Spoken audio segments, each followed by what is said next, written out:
오늘도 우리 인천여린교회 성도 여러분을 축복합니다. 오늘도 수요 예배를 또 이렇게 가정에서 가정 예배로 드리시는 여러분을 축복하고, 오늘 하나님이 그 예배를 기쁘게 받으시고 여러분의 그 예배에 큰 은혜를 베푸시며, 무엇보다도 이 코로나19로 어려운 이 때에 여러분의 가정에 하나님의 놀라운 은혜가 임하고, 여러분의 가정이 믿음으로 더욱더 굳건하게 서고, 가정이 정말 믿음 안에 하나 되는 역사가 있기를 축복합니다. 또한 소망하기는 이 5월달이 지나기 전에 우리 인천여린교회 모든 성도들의 공적인 예배가 회복되어지고, 공적인 예배가 회복되어지더라도 우리 성도들이 꾸준히 열심히 가정 예배를 드리는 그런 놀라운 축복들이 계속될 수 있기를 주님의 이름으로 축복합니다. 오늘 우리들은 사사기서의 말씀을 읽었습니다. 이 사사기는 그 하나님께서 사사를 세우셨다라고 하는 말씀에 근거해서 이 성경의 제목이 사사기인데요. 이 사사는 영어 제목은 저지스라고 이렇게 돼 있는데, 이 뜻은 뭐냐면 재판관이라는 뜻이 있고요. 또 하나의 뜻은 다스리는 자라고 하는 그런 뜻이 있는 겁니다. 사사기는 사사기 2장 16절로 19절에 이 사사라는 이 말이 6번이나 등장을 하게 되는데요.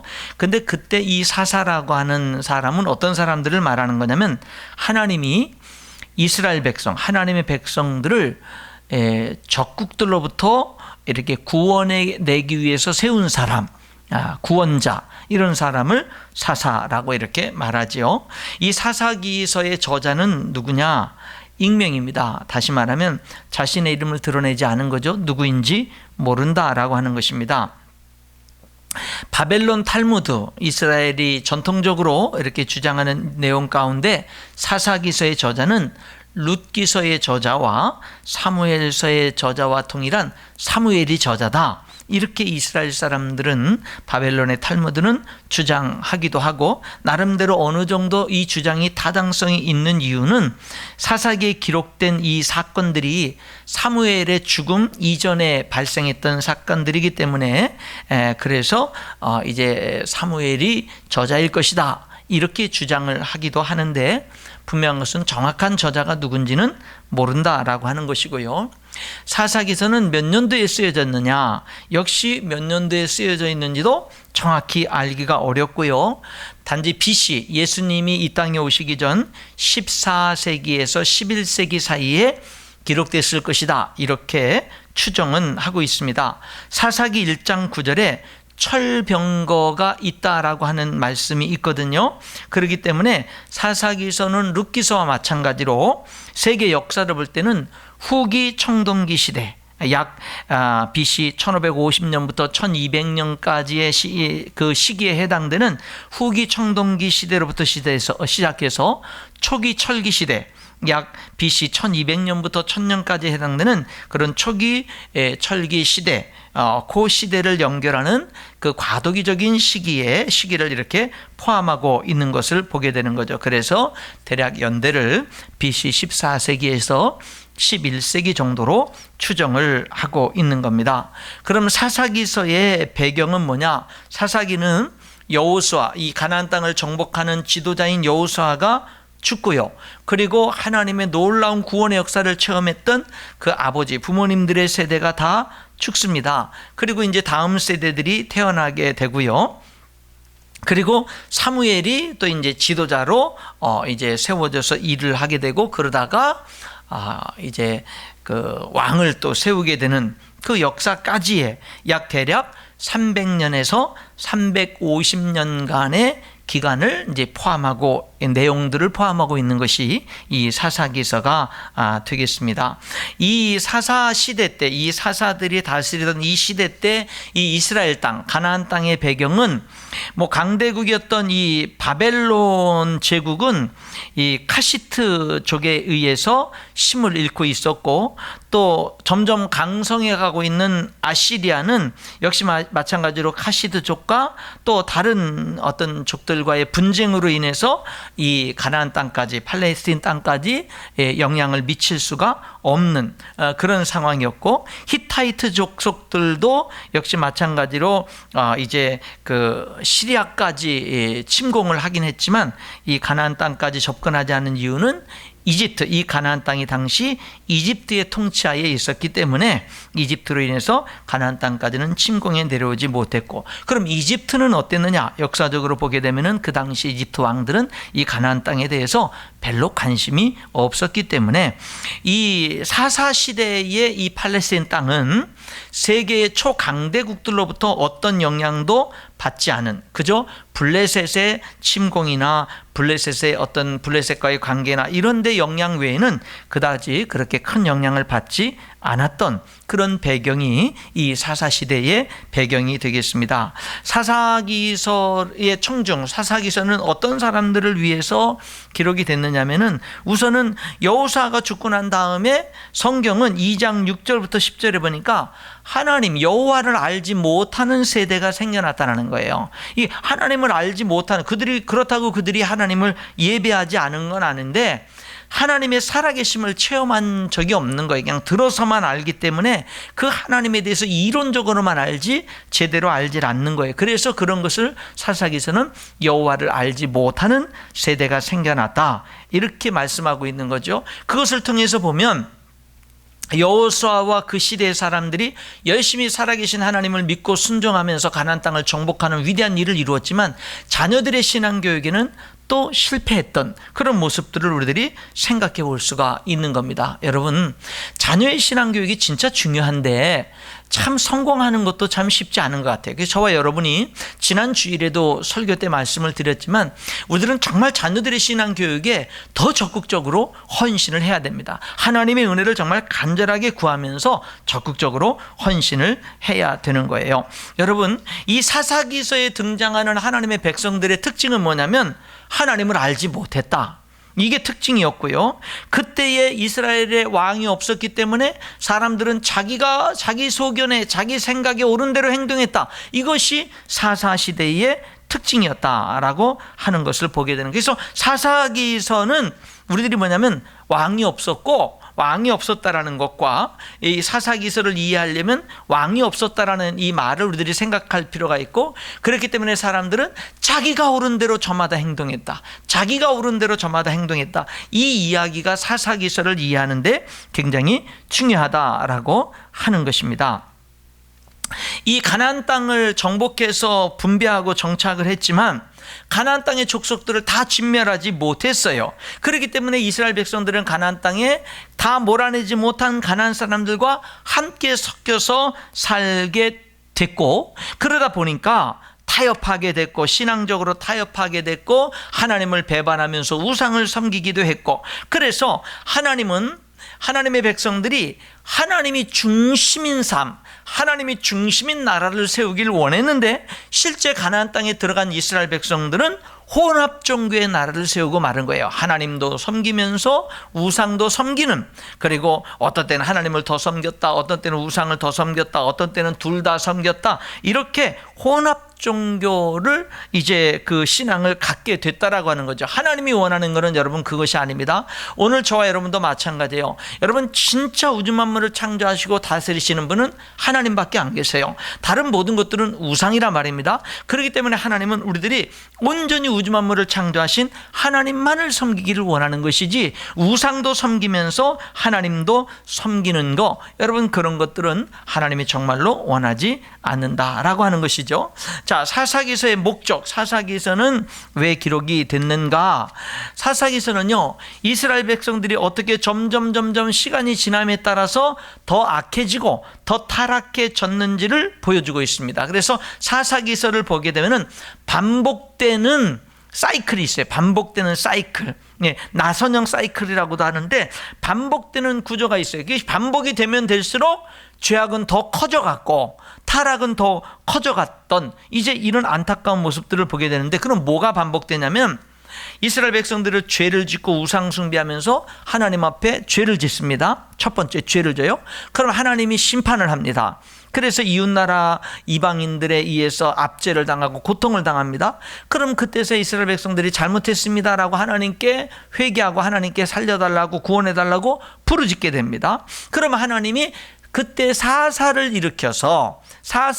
일으켜가지고 이스라엘 백성을 압제하는 나라로부터 구원해 주시는 거예요. 그래서 이제 그 사사가 사는 날 동안에 평안이 유지됩니다. 그러다 보면은 또 이스라엘 백성들이 또 뭘로 돌아가요? 죄로 돌아가서 또다시 죄짓고 심판받고 부르짖고 구원받고 평화를 누리고 또다시 죄짓고 이 사이클이 계속해서 반복되는 모습이 사사기서에 계속 진행되고 이 12명의 사사들을 중심으로 이 사이클이 반복이 되면서 더 악한 모습으로 발전해 나가는 그런 안타까운 모습들을 우리들이 보게 되는 겁니다. 사사기는 이스라엘의 불순종, 하나님을 배반하는 배도 때문에 하나님의 심판을 받게 됐다는 사실, 그리고 이스라엘 백성들이 핍박을 받을 때 하나님이 구원자를 보내주셔서 이제 구원해 주셨다고 하는 사실들을 기록하고 있는 겁니다. 이스라엘 여호수아와 이스라엘 백성들이 하나님께 순종함을 통해서 약속의 땅을 차지했던 것처럼 여러분 그들이 약속의 땅에서 평화를 누리며 복된 삶을 사는데도 필요한 것이 뭐예요? 하나님께 순종하고 하나님을 온전히 예배하며 섬기는 것인데 그렇게 못했을 때 그들은 고통스럽고 주변 이방 나라 민족으로부터 큰 핍박과 압제를 받게 됐다라고 하는 것이죠.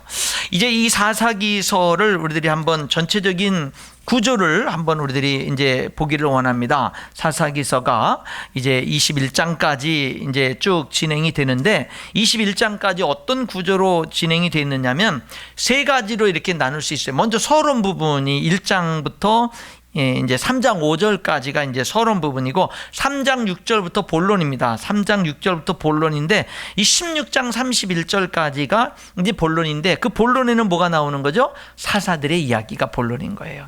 사사들의 이야기가 이제 본론이 되고 그 다음에 이제 결론이 좀 길어요. 결론이 17장부터 18장, 19장, 20장, 21장이 이제 결론이 되겠습니다. 그럼 이제 이렇게 사사기서를 1장부터 이제 3장 5절 3장 6절부터 16장, 그 다음에 17장부터 마지막 21장까지 이렇게 세 분류로 이렇게 나눈다고 한다면 서론 1장 1절부터 3장 5절까지는 서론에 있어서는 크게 두 가지 이스라엘 백성들의 죄를 이제 지적하고 있습니다. 하나는 무슨 죄냐면 불순종한 죄, 하나님께 불순종한 죄. 또 하나의 죄는 뭐냐면요, 그들의 종교가 혼합된 죄. 그러니까는 하나님께 불순종하고 악을 행하는 것, 하나님도 섬기면서 우상도 섬기는 이제 그들의 신앙이 혼합된 것. 그래서 두 가지 죄를 지적을 하는 거죠. 불순종, 그 다음에 혼합주의. 여러분 오늘 우리들이 하나님을 섬길 때 이 두 가지를 정말 우리들이 멀리할 수 있어야 됩니다. 불순종이 아니라 뭐예요? 하나님께 순종하는 것. 약속의 땅에서 이스라엘 백성들의 어떤 그러한 불순종은요, 결국 그들로 하여금 하나님의 어떤 심판을 받게 되는 그런 일들을 가져오게 된 거고요. 혼합주의도 마찬가지라는 거죠. 자, 그러면은 3장 본론에 해당하는 3장 6절부터 16장 31절이 이제 사사들의 이야기인데, 이 사사들의 이야기 속에서는 이스라엘 백성들의 타락한 모습만 보여주는 게 아니라 사사들조차도 타락한 모습을 보여주는 거예요. 그러니까 사사들의 삶과 행동에도 그래도 그들에게도 여전히 타락한 부분이 나타나게 되는 것을 보게 됩니다. 몇 사람을 한번 우리들이 잠깐 언급해 보면, 제일 먼저 등장하는 이제 사사 운니엘이 3장 7절부터 11절에 있는데요. 이 운니엘은 다른 앞으로 등장하는 모든 사사들의 모델, 이상형, 어떤 그러한 본이 되는 그런 사사로 언급되고 있습니다. 이 온니엘에 대한 부정적인 언급은 없고요. 오히려 그는 성령의 능력에 사로잡힌 사사로 말하고 있어요. 그 다음에 3장 12절부터 등장하는 에훗이 있었는데, 이 에훗은 어떤 하나님의 능력, 성령의 역사, 하나님의 지혜, 이런 것에 의한 사사라기보다는 자기 자신의 계략, 책략, 속임수, 이런 것들을 통해서 이스라엘 백성들을 구원한 그런 내용들이 기록이 되어 있고요. 4장 1절부터 나오는 드보라와 여자인 드보라와 이 바락의 이야기를 통해서는 남자들이 제대로 역할을 잘 못하는 부분들을 언급을 하면서 여성들의 활약상을 또 이렇게 보여주고 있습니다. 그 다음에 6장 1절부터 7장 8장까지 그 유명한 사사 기드온의 이야기가 나와요. 기드온은 하나님으로부터 유일하게 개인적으로 부름받은 사사로 등장을 하게 되는데, 기드온이 이 300용사와 함께 미디안 10만이 넘는 대군을 물리치는 일은 참 유명한 이야기인데, 그런데 그렇게 이스라엘을 구원하고 난 다음에 이스라엘 백성들이 기드온에게 왕이 되달라고 그렇게 하니까 기드온이 거부는 해요. 잘 하긴 했는데 거부는 해서 왕이 되지는 않았지만 그 다음에 행동은 왕처럼 행동을 합니다. 많은 부인들을 이제 얻게 되고요. 그 다음에 또 백성들에게 복종을 요구하기도 하고요. 그 다음에 어떤 그 금이나 물건들을 요구하기도 하고, 또 왕처럼 많은 아내와 첩들을 두기도 하고, 그리고 거기서 왕처럼 행동할 뿐만 아니라 또 에봇을 만들고 제사장처럼 행동을 하기도 하고, 그렇게 해서 그것이 또한 우상 숭배가 되기도 하는, 이렇게 기드온도 처음에는 하나님 앞에 잘 쓰임을 받았는데 그 다음부터는 이제 안 좋은 모습으로 이제 그 인생이 끝마치게 되고, 그래서 기드온의 첩의 아들인 아비멜렉이 기드온 이후에 기드온의 아들들을 다 죽이고 자기가 스스로 왕이 되고 나중에는 자기도 죽게 되는 그런 안타까운 가족의 어떤 비극의 역사도 보여주고 있는 거죠. 참 시작은 좋은데 정말 끝이 안 좋은 모습들을 우리들이 계속해서 볼 수 있는데, 저와 여러분이요, 하나님을 잘 신실하게 믿으면서 정말로 시간이 지나갈수록 하나님 안에서 더 아름답고 은혜로운 모습, 여러분 우리가 그렇게 믿음 안에서 달려가야 될 줄 믿습니다. 그 다음에 10장부터 6절부터는 사사 입다의 이야기가 나오는데, 이 입다는 어리석은 서원을 하죠. 전쟁에서 승리하게 되면 자기 집에서 제일 먼저 자기를 맞이하는 것을 이제 하나님께 번제로 드리겠다고 했는데 외동딸이 맞이하게 되죠. 그래서 결국에는 외동딸을 번제로 드리게 되는데, 여기는 다양한 해석들이 있을 수 있겠지만은, 그런데 입다가 인간을 제물로 드리는 가나안 종교의 영향을 받았을 것이다 라고 하는 그런 연구들도 있습니다. 이 입다는 자기 딸을 번제로 드릴 정도였기 때문에 자기에게 대적하는 에브라임 자손에 대해서도 잔인하게 살인을 하게 되는, 같은 이스라엘 사람들을 이제 또 같이 또 살인도 하게 되는 이제 그런 일도 서슴지 않고 저지르게 되는 그런 모습도 보여주고 있는 겁니다. 그 다음에 유명한 또 사사가 있다면 삼손이죠. 삼손은 글쎄요, 이 사람은 개인적인 생활 그리고 육신적인 욕망 이런 것들이 더 이제 부각되어지고 두드러지는 사람이 삼손이에요. 이 사람이 믿음으로 살았다는 증거는 별로 성경에 나타나지 않습니다.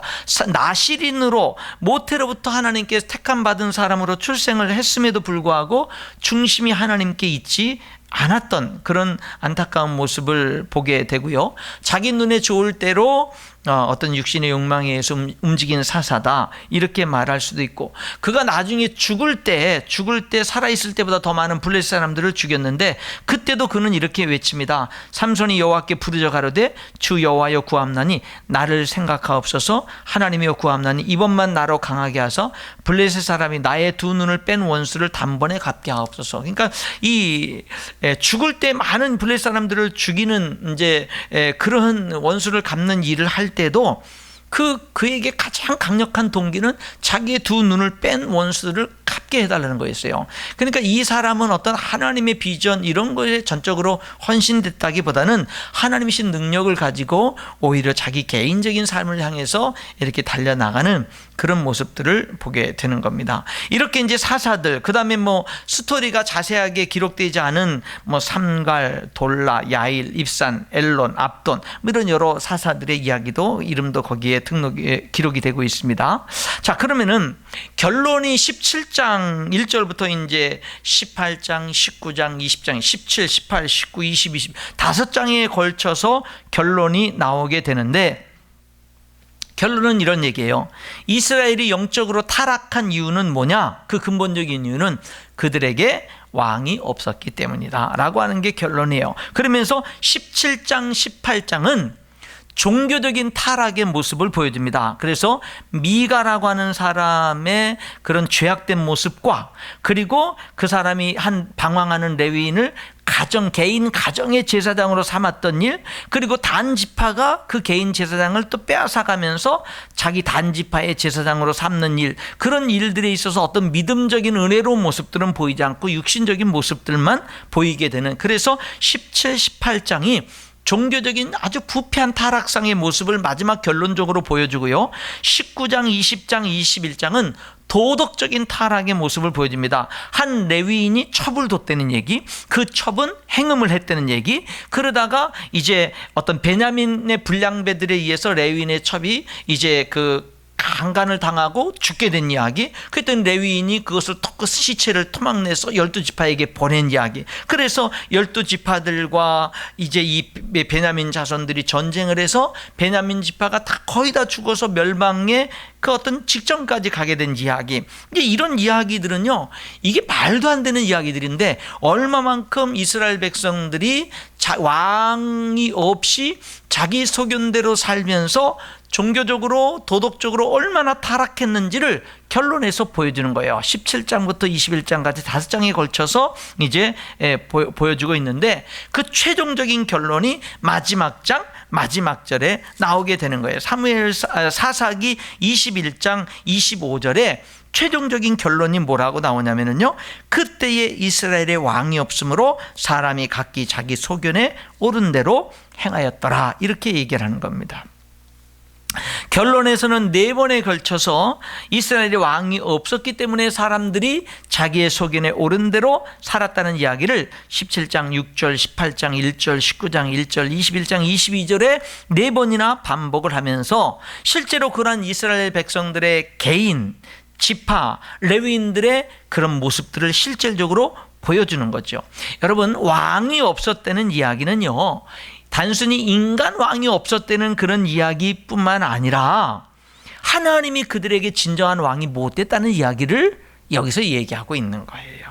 여러분, 나중에 사무엘상에 보면은 이스라엘 백성들이 인간 왕을 구할 때 하나님이 뭐라 했어요? 사무엘에게 그들이 너를 버린 게 아니라 나를 버린 거라고 이렇게 말씀을 하잖아요. 그러니까 여기서 왕이 없어서, 이스라엘에 왕이 없었기 때문에 이스라엘 백성들이 자기 소견에 옳은 대로 행했다라고 하는 이 말씀은 이스라엘 백성들이 단순히 다른 나라들처럼 왕권의 제도를 두지 않았다라는 얘기만이 아니라 하나님을 그들의 왕으로, 진정한 주님으로 그들이 섬기지 않았다, 못했다 라고 하는 것을 이야기해 주고 있는 겁니다. 그렇기 때문에 사사기서는요, 우리들에게 이런 질문을 하는 거예요. 우리에게 진정한 왕은 누구냐, 이 질문을 하는 거예요. 과연 사람 왕이 우리들에게 진정한 왕이 되느냐라고 하는 질문을 하고 있는 겁니다. 여러분, 그런데 결국 이스라엘의 진정한 왕은 누구였어요? 나중에 보면 위대한 믿음의 왕은 다윗 왕이었죠. 그러나 다윗도 우리 인간에게 진정한 왕은 될 수 없고,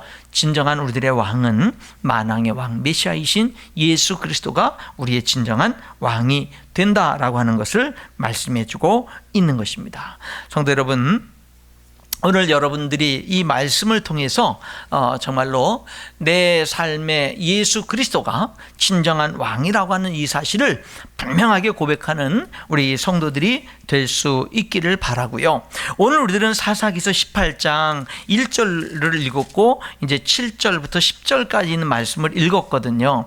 여기는 누구의 이야기가 나오냐면 단지파의 이야기가 나오는 거예요. 이 단지파, 여러분 여호수아서 19장을 시간이 돼서 읽어보시면 거기 계속해서 가나안 땅을 분배하는 그런 내용이 나오는데, 맨 마지막에 가나안 땅을 분배한 게 단지파에게 분배를 했어요. 그 19장 여호수아 19장 41절로 46절에 보면은 이 단지파에게 분배된 그런 내용은 오늘 여기 18장에도 나오는데 2절에 보면은 단 자손이 소라와 에스다올에서부터, 그래서 그 여호수아 19장에 그들에게 이렇게 분배된 땅들을 쫙 이제 언급되는데 그 대표적인 지역이 소라와 에스다올이란 말입니다. 그런데 그 지역은 어떤 지역이냐면은 좀 이렇게 서남쪽, 팔레스타인의 서남쪽인데 블레셋과 경계를 두고 있는 지역이에요. 블레셋과. 그러니까는 이 블레셋이 이스라엘과 싸우려고 하면 항상 최전방에는 누가 있는 거냐면요,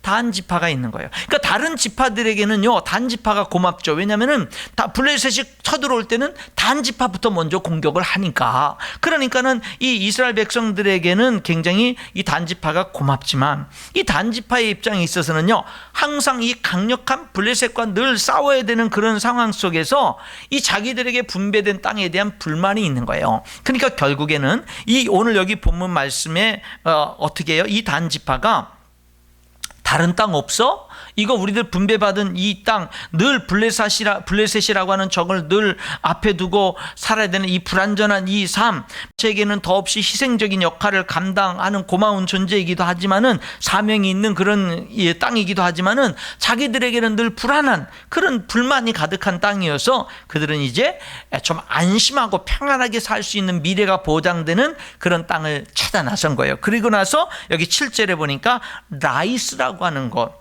저 북쪽의 라이스라고 하는 곳을 그들이 야 여기 진짜 좋다, 그렇게 해서 그곳으로 이제 이주를 하게 돼서 안전한 곳, 자기들에게 주어진 어떤 정해진 하나님이 허락하신 그 땅을 버리고, 그리고 어떻게 하는 거예요? 이제 자기들의 편안한 안전한 그런 곳으로 가게 되죠. 그런데 여러분, 안전한 곳은 없어요. 왜냐하면 나중에 이 북이스라엘이 열 지파가 남북으로 갈랐을 때 열 지파가 북쪽 아수르에서 망하잖아요. 근데 여러분, 아수르가 저 북쪽에서 내려올 때 가장 먼저 치고 정복한 데가 어디일 수밖에 없냐면 이스라엘 최북단인 단지파가 사는, 그들이 가장 안전하다고 생각해서 그 멀리까지 가서 했던 그곳이 바로 뭐예요? 아시리아가 팽창해서 내려오면서 이제 쭉 갈레 땅을 정복할 때 제일 먼저 노출되고 당하는, 공격을 받는 그런 지역이 됐던 거죠. 여러분, 세상에 인간적으로 안전한 곳을 찾아 떠나지만 그것이 있는 게 아니라 진정한 안전한 곳은 하나님 안에 거하는 것, 그것이 가장 안전한 것이 된다라고 하는 것입니다. 말씀의 결론을 맺겠습니다. 성도 여러분, 이 사사기서는요, 우리에게 진짜 왕이 누구냐, 진짜 하나님이 내 왕이냐라고 하는 것을 묻고 있습니다. 여러분은 정말 하나님을 주인으로, 하나님을 왕으로 모시고 그렇게 하나님의 말씀을 따라서 그렇게 살아가고 있습니까? 여러분, 그것이 중요한 것이고, 하나님 안에, 말씀 안에 거하는 삶이 가장 안전하고 가장 확실한 삶이라는 사실을 여러분들이 기억하시면서 더욱더 믿음으로 전진할 수 있기를 주님의 이름으로 축복합니다. 기도하겠습니다. 하나님, 오늘 저희들이 사사기서를 통해서 이렇게 저희들이 또한 하나님의 말씀을 들었습니다. 무엇보다도 사사기서를 통해서는 하나님이 나의 주님이시고 하나님이 나의 왕 되심을 우리가 분명히 고백할 수 있게 하시고, 하나님, 이 세상에 정말 인간적으로 육신적으로 안전한 곳을 찾아서 하나님 아버지 믿음 없는 삶으로 그렇게 행동하는 것이 아니라 하나님 안에 거하는 것이 어디 있든 어떤 상황이 있든 가장 확실하고 안전한 것인 것을 우리들이 고백하면서 주님과 가까이 동행하는 저희들 되게 하여 주옵소서. 예수님 이름으로 기도하옵나이다. 아멘.